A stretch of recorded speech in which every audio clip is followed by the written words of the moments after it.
তো ভারী বলতে গেলে একটা বড় সিঁড়ি, মোটামুটি 8,000 কেজি ওয়েট।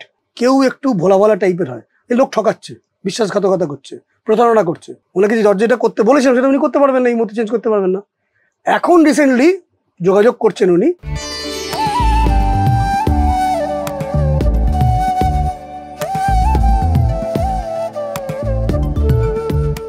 নমস্কার, সকলকে স্বাগত জানাই আনন্দবাজার অনলাইনে। আপনি দেখছেন ড্রিম ডেস্টিনি। আমি সুজয় নীল, আমাদের সঙ্গে রয়েছেন শ্রীমণি ভাস্কর। নমস্কার স্যার। নমস্কার স্যার।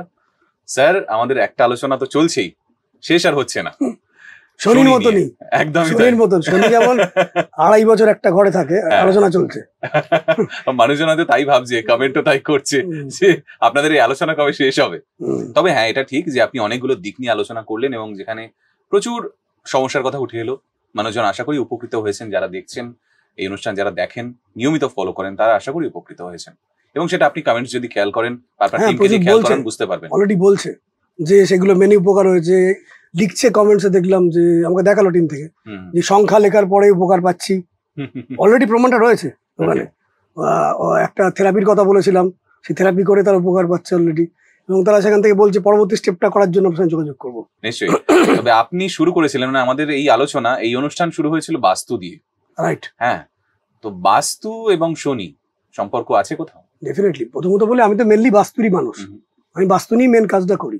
কিন্তু শুধুমাত্র বাস্তুটা কত ডিগ্রি বা কিরম সেফ, এটা দিয়ে টোটাল বাস্তু বোঝা যাবে না। তার সাথে অ্যাস্ট্রোলজিকে পুশ করতেই হবে, কারণ শুধুমাত্র বাস্তু দিয়ে রেজাল্ট আসবে না।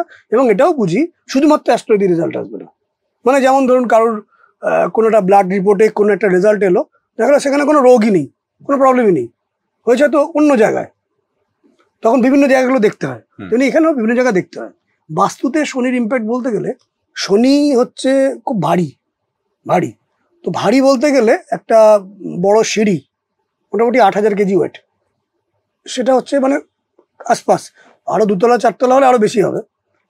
যদি সিঁড়ির অবস্থানকে নিয়ে বিচার বিবেচনা করা হয়, এটা নিয়ে আপনি বারংবার বলেন যে এই অবস্থানটা খুব জরুরি। হ্যাঁ, তাহলে সেখানে শনির ইম্প্যাক্ট আছে। এবং আপনি এটা স্ক্রু এর ওঠানামার কথাও বলেছেন। হ্যাঁ, যদি দেখা যায় অ্যান্টি ক্লকওয়াইজ, শুভ স্থানে অ্যান্টি ক্লকওয়াইজ সিঁড়ি অলওয়েজ গুড। অশুভ স্থানে অ্যান্টি ক্লকওয়াইজ যদি সিঁড়ি হয়ে যায় তাহলে ব্যাড। সেখানে ক্লকওয়াইজ সিঁড়ি গুড। তো ডেফিনেটলি শুভ স্থানে সিঁড়ি করাটা ভালো, অশুভ স্থানে সিঁড়ি করা ভালো না। যদি একান্তই করতে হয় তাহলে এখানে ক্লকওয়াইজ করতে হবে। তো সিঁড়ির অবস্থানটা ভীষণ ইম্পর্টেন্ট, কারণ আমি দেখেছি বাড়িতে শুধুমাত্র একটা সিঁড়ির ওপর অনেক কিছু ইম্প্যাক্ট করছে, কারণ অনেকখানি চাপ দেয় সেখানে। সিঁড়ি মানে অনেকখানি চাপ, এবং যেখানে চাপ দিচ্ছে, ধরুন বাড়ির উত্তর পূর্বে চাপ দিচ্ছে, মানে মাথায় চাপ আসবে, ঘাড়ে চাপ আসবে, কাঁধে চাপ আসবে। পরবর্তীকালে যদি আরেকটু নিচের দিকে নেমে যায়, উত্তর পূর্ব এবং উত্তরের মিডলে, তখন সেখানে চেস্টের উপর চাপ আসবে।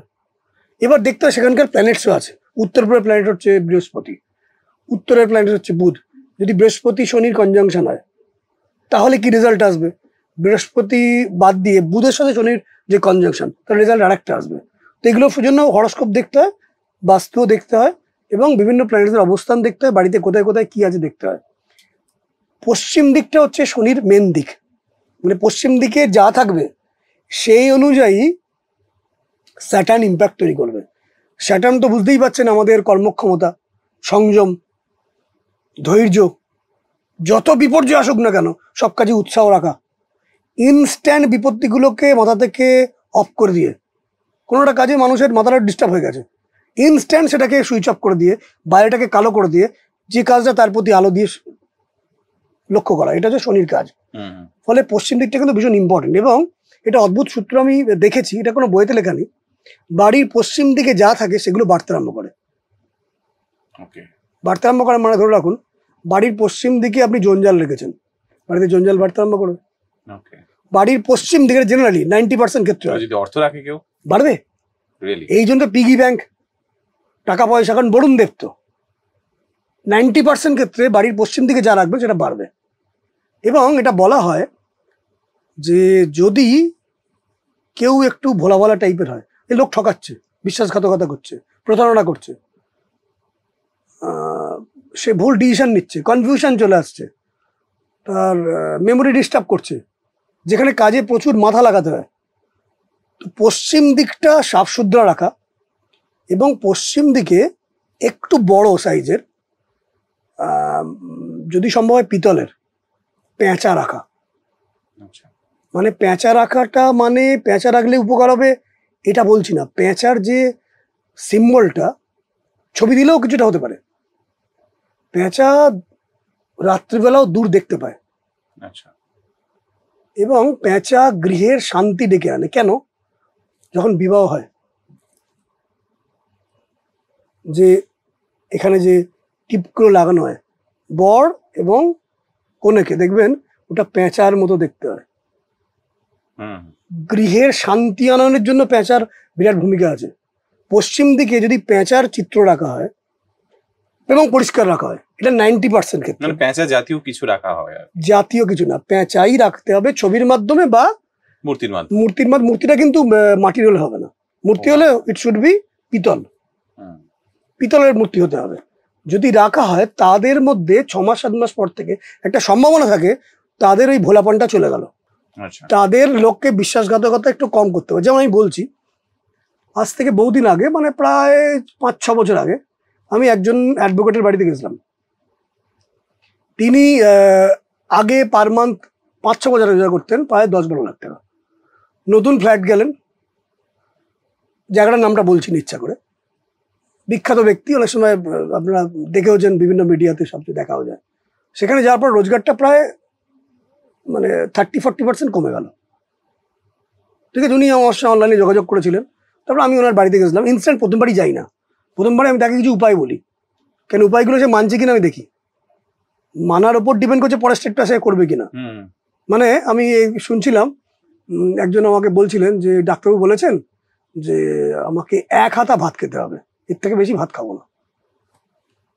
মজা করে একজন দেখাচ্ছিলেন ওকে, ডাক্তারবাবু বলেছেন, এটা অন্য প্রসঙ্গ, মানে সে মানছে কিনা আমি দেখি। কিন্তু ডাক্তারবাবু বলেছেন আমি 1 হাতা ভাত খাবো, 1 হাতা বেশি ভাত খাবো না। তাই আমি হাতাটাকে এত বড় নিয়ে, হাতা প্লাস্টিকের হাতা নিয়ে এবার বাইরের থেকে চলে এলাম। আমি 1 হাতেই তো খাচ্ছি, তারপরে মানছে না সে। তো এই জন্য সে মানে কিনা আগে দেখি। তো তার জন্য ভালো উদাহরণ দিয়েছে, বিভিন্ন ক্ষেত্রে কিন্তু কাজে দেয়। তো সেই জন্য আমি গিয়ে দেখি বা শুনি সে কাজটা করছে কিনা, এবং কাজটা করে রেজাল্ট আসবেই, সে আমায় কন্ট্যাক্ট করবে। আমায় কিছু যা যা বলেছেন সেগুলো সে করছে কিনা, হ্যাঁ, প্রাথমিকভাবে তাকে আমি দেখি, বিভিন্ন রকম কিছু দিই, যাদের প্রথম বাস্তবে ফলোআপটা কি করে করেন? রেজাল্ট সেই তো আমায় খোঁজাবে, আমি তো করবো না। আমি তো একবার সেই প্রসেসে কিছু বলে দেবো যে এই যে চুক্তির এই কাজগুলো কিছুটা করুন, সামান্য করে দেখুন রেজাল্ট আসছে কিনা, হলে কাম টু মি, আমি তো ফলো আপ করবো না। আচ্ছা। যখন পরবর্তীকালে বাড়িতে যাব তখন ফলো আপটা হবে, সেটা তো অনেক বড় ব্যাপার। আমি যখন বাড়িতে যাচ্ছি প্রায় 3 ঘন্টা 4 ঘন্টা ধরে কাজ করছি সেখানে, তো ছোট্ট বিষয় বলছি, তার যে মানে যে বসার যে জায়গাটা সেটা তার অ্যান্টি জায়গায় ছিল। আমি একবার আপনাকে বলেছিলাম যে মেষ লগ্নের জাতকদের দক্ষিণ পশ্চিম কোণটা অ্যান্টি কোণ, এই অনুষ্ঠানে আপনার সামনে বলেছিলাম। সেই ভদ্রলোকের মেষ লগ্ন, সেই আইনজীবীর মেষ লগ্ন, মেষ লগ্নের মানুষটি বসে আছেন সাউথ ওয়েস্টের কোণে, কারণ তিনি গুগল করে দেখেছেন সাউথ ওয়েস্টে সবচেয়ে বেশি পরিমাণে পাওয়ারফুল এনার্জি থাকে, কারণ উল্টো দিক থেকে বৃহস্পতি দৃষ্টি দেয়। নর্থ ইস্টে বৃহস্পতি আছে, তিনি আরও দেখেছেন সার্চ করে, এবং গুগলেও দেখেছেন যে বাড়ির পরিবারের যে মেন আর্নিং মেম্বার তাকে ম্যাক্সিমাম টাইমে সাউথ ওয়েস্টে থাকলেই ভালো হয়। তিনি সাউথ ওয়েস্টে বসেছেন, গুগল দেখে দেখেছেন, এবং এটা কিছু একটা সত্যিও বটে, সবার ক্ষেত্রে সত্যি না। এবং উনি আমাকে বলছেন কেন বৃহস্পতির দৃষ্টি তো হ্যাঁ, উনি আমাকে বলছেন যাওয়ার পরে, কেন আমি তো জানি বৃহস্পতির দৃষ্টি সাউথ ওয়েস্টে পড়ছে, সাউথ ওয়েস্টে রাহু থাকে, বৃহস্পতি থাকে নর্থ ইস্টে, north east to south west 180 degree axis, বৃহস্পতি দৃষ্টি পড়ছে তো আমার তো ভালো হবে, এবং বৃহস্পতি জাজমেন্টের কারক, যে ওটা জেনারেল সত্য, কিন্তু আপনার জন্য সাউথ ওয়েস্ট শুভ নয়। আমি ওনাকে নর্থ ওয়েস্টে দেওয়ালাম। এবং যিনি আইনজীবী তিনি আমাকে বলছেন কিছু কিছু আমাকে ফাউ খাটতে হচ্ছে, কাজ দিয়ে চলে যাচ্ছে, ঠিক আছে পরে দেবো স্যার, পরে দিচ্ছে না, টাকাটা কম কম করে দিচ্ছে। তখনই বুঝলাম যে কিছু একটা প্রবলেম হচ্ছে। ওনাকে আমি নর্থ ওয়েস্টে বসালাম। সাউথের পুরো দেওয়ালটাকে যেহেতু উনি টাকা দিচ্ছেন না, ওনার লাকি রং, মেষ লগ্নের লাকি রং হচ্ছে লাল, সাউথের দিকটাকে হালকা লাল করালাম, হালকা লাল। এবং পশ্চিম দিকে একটা বড় ওনাকে বললাম কোনো জায়গা থেকে আপনি পেঁচা রাখুন। এছাড়াও আরও 20-30 খানা সূত্র বলে, সেগুলো ওপেন করবো না, সেগুলো তান্ত্রিক ফর্মুলা, সেগুলো ওপেন করবো না, সেগুলি প্র্যাকটিস আছে, ওপরওয়ালার সাথে কানেক্ট করতে হয়, তার সাথে কানেক্ট করতে হয়, চেহারার মধ্যে শরীরের মধ্যে এনার্জিটাকে নিয়ে আসতে হয়, সেগুলো বলবো না এখানে আমি, সেগুলো একদম খুব গুপ্ত গূঢ় বিষয়। তো ওটা রাখার পরে 8-9 মাসের পরে তার চেঞ্জ আসতে আরম্ভ করলো। এবং অত্যন্ত ভালো চেঞ্জ 2 বছর বাদ এসে গেল, আবার আগের মতন ইনকাম, এবং ওই নেগেটিভ ফ্ল্যাটের মধ্যেই, যেখানে আমি দরজা চেঞ্জ করতে পারছি না। ওনাকে যে দরজাটা করতে বলেছিলাম সেটা উনি করতে পারবেন না, এই মুহূর্তে চেঞ্জ করতে পারবেন না। এখন রিসেন্টলি যোগাযোগ করছেন উনি যে এবার আমি নতুন একটা ফ্ল্যাট কিনবো স্যারের কথা শুনে, যেখানে দরজা হবে সেটাই করবো। তাহলে পশ্চিম দিকটা কতখানি ইম্পর্টেন্ট। পশ্চিম দিক হচ্ছে আমাদের থট, পশ্চিম দিক হচ্ছে আমাদের প্ল্যানিং, আমাদের ধৈর্য, আমাদের সংযম, পশ্চিম দিক হচ্ছে উৎসাহ, বিপরীত পরিস্থিতি কী করে নিজের ফেভারে নিয়ে আসবো, পুরো আলোটা আমার দিকে ফেলবো, আলোটা স্ক্যাটার করে গেছে আমার দিকে ফেলবো, কোনো ঝগড়া অশান্তি না করে, কোনো চেঁচামেচি না করে, সেটা পশ্চিম দিক। তো আপনি খুব একটা ভালো কথা বলেছেন, পশ্চিম দিকে যা রাখবেন।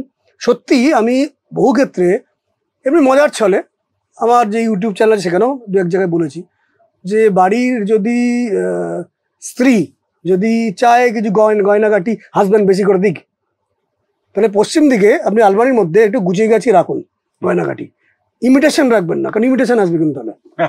এটা 90% ক্ষেত্রে সত্যি। শুধু তাই নয়, এই প্রসঙ্গে আপনারই একটা বলা গল্প মনে পড়ে যাচ্ছে, বিভিন্ন ক্ষেত্রে শুনিও, সেই আমাকে যা দাও মানে দেওয়া হবে, প্রতিবেশী তার ডাবল হবে। ডবল হবে না, সেটা প্রকৃতি রিটার্ন করে, কিন্তু ডবল বা বেশি কিছু হওয়া কিন্তু মজার গল্পটার কথা বলছিলাম। ধরুন মানে ভগবানের কাছে চোখের ঠিক বলছে যে চোখটা অন্ধ করে দাও, একটা চোখ অন্ধ করে দাও, তার দুজনে ডবল। তো এটা সেরকম নয়, এখানে বাস্তবে সব ভালো কাজ করানো হয়, গল্পটা মজার। তো পশ্চিম দিকে যে যেটা রাখবেন সেটা বাড়তে আরম্ভ করে আসতে 90% ক্ষেত্রে, কিন্তু পশ্চিম দিকে নোংরা রাখলে কিন্তু মাথা জ্যাম হবে, সে ভুল সিদ্ধান্ত নেবে। পশ্চিম দিকে এই কারণে টয়লেট করতে তাহলে কি এটাও ঠিক যে ধরুন যে স্ট্রেসে রয়েছে সে যদি সেই সময় ওখানে থাকে তার নিজের ক্ষেত্রে এটা এফেক্ট করবে, সেটাও বাড়তে থাকবে? না, পশ্চিম দিক কিন্তু স্ট্রেস মুক্তির জায়গা, আচ্ছা, রিলিফের জায়গা। না আপনি বলছেন তো ধরুন বেড়ে যাবে, যেটাই থাক না কেন সেটা বেড়ে যাবে, সেটা বেড়ে যাবে। সেই মানুষটা যদি ধরুন ওখানে ওই দিকটায় থাকছে বা না, সেই মানুষটা তো মানুষের ওপর ইম্প্যাক্ট হচ্ছে। আচ্ছা, মানুষের ওপর ইম্প্যাক্ট হচ্ছে। সেদিনকে অদ্ভুত দিনের আমাকে একজন চেম্বারে এসে প্রশ্ন করছেন, এটা তো মানুষের ওপর ইম্প্যাক্ট হচ্ছে, মানুষ তো বাস্তুতে ইম্প্যাক্ট করছে না। আচ্ছা, চিকিৎসকের কাছে আমি গেছি, আমার রোগটা সারিয়ে দিন, চিকিৎসক তো বলছেন ঠিক আছে ছেড়ে দিন, আমার রোগটা আপনি সারান, সেটা বলছেন না, চিকিৎসক আমাকে সারাবেন। তো বাস্তুর পরিস্থিতিটা কিভাবে আমাকে বেটারমেন্ট করবে। আমাকে অদ্ভুত একটা জিনিস বলছেন চেম্বারে, বলছে আপনি তো বলছেন যে উত্তর দিকে জল থাকা উচিত, দক্ষিণ দিকে আগুন বা ইলেকট্রিক থাকা উচিত। তো ধরে রাখুন কারুর দক্ষিণ দিক,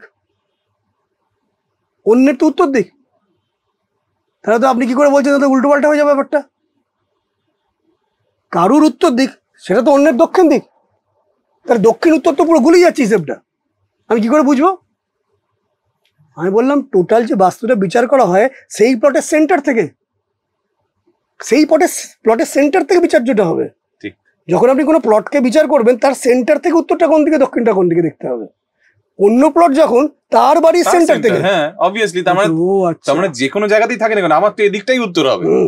কি সাংঘাতিক, মানে আমাদের কাছে এই সমস্ত কনফিউশন প্রশ্ন। হ্যাঁ, তো এগুলো বোঝাই মানুষকে, কম্পাস ধরিয়ে দেবেন একটা ধরনের দরকার পড়ে না। আমি কি বলুন তো, আমি বাস্তু যেই ডায়াগ্রামটা দেখি 2 সেকেন্ড লাগে, এটা হচ্ছে, হ্যাঁ হচ্ছে, 2 সেকেন্ড লাগে দেখতে।